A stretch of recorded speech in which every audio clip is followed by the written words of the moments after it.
ഗുരുതര കരൾ രോഗം ബാധിച്ച യുവതി സുമനസ്സുകളുടെ സഹായം തേടുന്നു. ആലപ്പുഴ ചെറിയനാട് സ്വദേശിനി ലക്ഷ്മി രാജേഷും കുടുംബവുമാണ് കരൾമാറ്റ ശസ്ത്രക്രിയയ്ക്കുള്ള ഭാരിച്ച ചെലവ് താങ്ങാൻ കഴിയാതെ വല്ലാതെ ഇപ്പോൾ ബുദ്ധിമുട്ടുന്നുണ്ട്.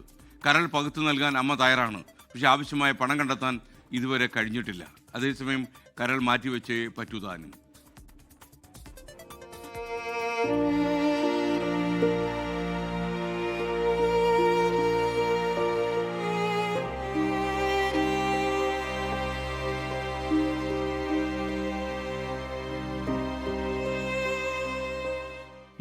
വയസ്സുകാരിയായ ലക്ഷ്മി 7ഉം 2ഉം വയസ്സുള്ള പെൺകുഞ്ഞുങ്ങളുടെ അമ്മയാണ്. 1 വർഷം മുമ്പ് കരൾ രോഗം സ്ഥിരീകരിച്ചു. കരൾ മാറ്റിവെക്കുകയല്ലാതെ മറ്റു മാർഗങ്ങളില്ലെന്നാണ് ഡോക്ടേഴ്സ് പറയുന്നത്. കരൾ പകുത്തു നൽകാൻ അമ്മ പുഷ്പകുമാരി തയ്യാറുമാണ്.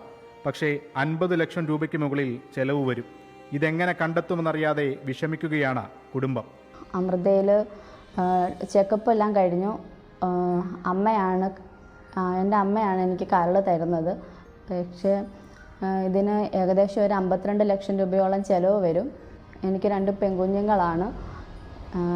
എൻ്റെ ഭർത്താവ് ഒരു കൂലിപ്പണിക്കാരനാണ്. ഇത്രയും വലിയ തുക ഞങ്ങൾ എങ്ങനെ കണ്ടെത്തുമെന്ന് അറിയത്തില്ല. ഇതുവരെയുള്ള ചികിത്സയ്ക്ക് മാത്രം 10 ലക്ഷം രൂപയ്ക്കടുത്ത് ചെലവായി. പെയിന്റിംഗ് തൊഴിലാളിയാണ് ലക്ഷ്മിയുടെ ഭർത്താവ് രാജേഷ്. സഹോദരിയുടെ വിവാഹത്തിനും വീട് നിർമ്മാണത്തിനുമായി എടുത്ത വായ്പകളെല്ലാം കുടിശ്ശികയായി. നിത്യച്ചെലവിന് പോലും പണമില്ലാത്ത അവസ്ഥയാണിപ്പോൾ. അമൃത ഹോസ്പിറ്റലിൽ 52 ലക്ഷം രൂപ സംതിങ് ചിലവ് വരും ഈ ഒരു സർജറി നടത്തുന്നതിന്. ഞാനൊരു കൂലിപ്പണിക്കാരനാണ്. എന്നെക്കൊണ്ട് താങ്ങാൻ പറ്റാത്ത ഒരു ചിലവാണ് വരുന്നത്. സന്മനസ്സുകളുടെ സഹായം തേടുന്നു. ഡിസംബർ 16-ന് എറണാകുളം അമൃത ആശുപത്രിയിലാണ് ലക്ഷ്മിയുടെ കരൾമാറ്റ ശസ്ത്രക്രിയ. അതിനു മുമ്പ് പണം കണ്ടെത്തണം. സുമനസ്സുകൾ സഹായിക്കുമെന്ന പ്രതീക്ഷയാണ് ബാക്കി.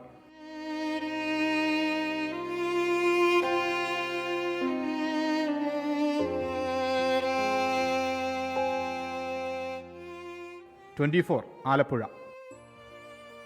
ലോകത്തെവിടെയായാലും ഏത് സമയത്തും 24 വാർത്തകളും ഓഗ്മെന്റഡ് റിയാലിറ്റി പാക്കേജുകളും എക്സ്പ്ലെയിനറുകളും വിശദമായി കാണാൻ ഞങ്ങളുടെ യൂട്യൂബ് ചാനൽ നിങ്ങൾക്ക് സബ്സ്ക്രൈബ് ചെയ്യാം.